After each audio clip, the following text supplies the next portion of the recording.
Hello friends, કેમ છો? મજામાં? આશા છે કે બધા મજામાં જશો. તો આજે હું જઈ રહ્યો છું કટુડા, સુરેન્દ્રનગર જિલ્લામાં આવેલું એક ગામ. મને ઇન્સ્ટાગ્રામમાંથી એક છોકરીનો મેસેજ આવ્યો હતો કે અમે બહુ ગરીબ પરિસ્થિતિમાં છીએ, તમે અમારો એક વિડીયો બનાવી આપો અને એમાં ખજૂરભાઈને ટેગ કરો. તો હું એટલા માટે બેનની મદદ કરવા માટે ત્યાં આગળ વિડીયો બનાવવા જઈ રહ્યો છું. અને મારા સપોર્ટમાં આવ્યા છે સાહિલભાઈ અને પ્રવીણભાઈ, એ મારી સાથે આવ્યા છે. એમના ગામ જવાનું છે, એટલા માટે જો મારા એક વિડીયોથી કોઈનું સારું થતું હોય તો મને વિડીયો બનાવવામાં કોઈ ચિંતા નથી, કોઈ જાતનું મને ભય નથી. તો મને તમે લોકો સપોર્ટ કરતા રહેજો.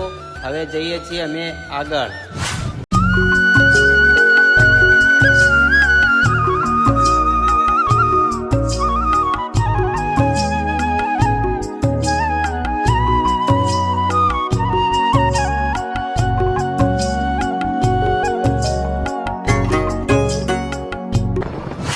અમે કડુ ગામે પહોંચી ગયા અને અમારા અવિનાશભાઈને ભૂખ લાગી હતી, તો કે ચલો થોડો નાસ્તો કરી લઈએ, એટલે અમે થોડો નાસ્તો કરી લીધો અને અમે હવે કડુ ગામથી નીકળવાના છીએ. સુરેન્દ્રનગર પહોંચવા આવ્યા છીએ.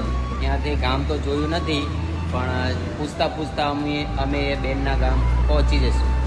અમે ભાઈઓ લટુડા બોર્ડ મારેલું હતું ગામનું, ત્યાં આગળ પહોંચી ગયા. અમારા ગામથી લગભગ 75 થી 80 કિલોમીટર દૂર છે. અમે છતાં પણ એ બેનની મદદ કરવા અહીંયા આવ્યા છીએ. તો તમે મારી ચેનલમાં નવા આવ્યા હોય તો ચેનલને સબસ્ક્રાઈબ કરી લેજો. જો હું એ બેનની મદદ કરવા આટલું દૂર આવી શકતો હોય તો તમે મારી ચેનલને સબસ્ક્રાઈબ તો કરી શકો ને. ઊભું રહેવું પડે છે, 2 વાર તો અમે રેસ્ટ લીધો, એટલું દૂર છે અને ગરમ પવન એટલો આવે છે અને તડકો એટલો બધો પડે છે, એટલે 2-3 વાર તો અમારે બાઇક ઊભું રાખીને થોડોક આરામ કરવો પડ્યો. હવે જઈએ બેનના ઘરે, ત્યાં ગામે પહોંચીને પછી સીન લઈશું. ત્યાં સુધી ચલો આગળ. હવે ફાઇનલી 3 કલાકનો રસ્તો નક્કી કર્યો અમે, અને 3 કલાક બાદ અમે કટુડાના મેન ગેટ ઉપર પહોંચી ગયા. તમે જોઈ શકો છો, આ છે કટુડાનો મેન ગેટ. હવે જવાનું છે આ ગામની અંદર. હવે તો ચલો આગળ. હવે આ છે પાયલબેનનું ઘર.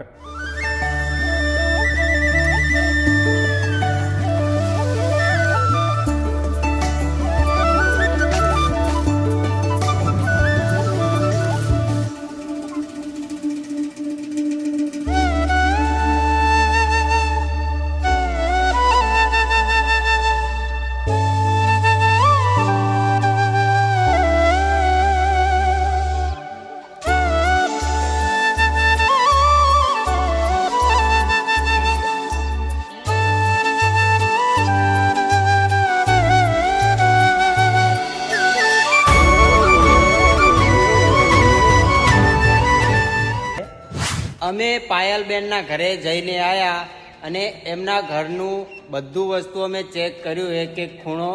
તો અમને લાગતું નથી કે એ ગરીબ પરિસ્થિતિમાંથી હોય, એ પણ અમારી જેમ મિડલ ક્લાસમાંથી જ છે. મને લાગતું નથી કે એ ગરીબ પરિસ્થિતિમાં છે. માન્યું કે એમની પાસે ખેતર નથી એમનું પોતાનું, પણ મહેનત કરી શકે એવા માણસો છે એમની. તો ચલો હવે અમે જઈ રહ્યા છીએ ઘરે. આખો દિવસ બહુ અમારા ગામથી દૂર હતું, અમે કંટાળી ગયા. બાઇક લઈને જયા અને બાઇક લઈને આવ્યા, અને અમે હવે ઘરે જઈ રહ્યા છીએ. ક્યારે ઘરે પહોંચશું એનું કોઈ નક્કી જ નથી. બહુ થાકી ગયા આજ તો ચાલો હવે આગળ અમે જઈએ છીએ ઘરે.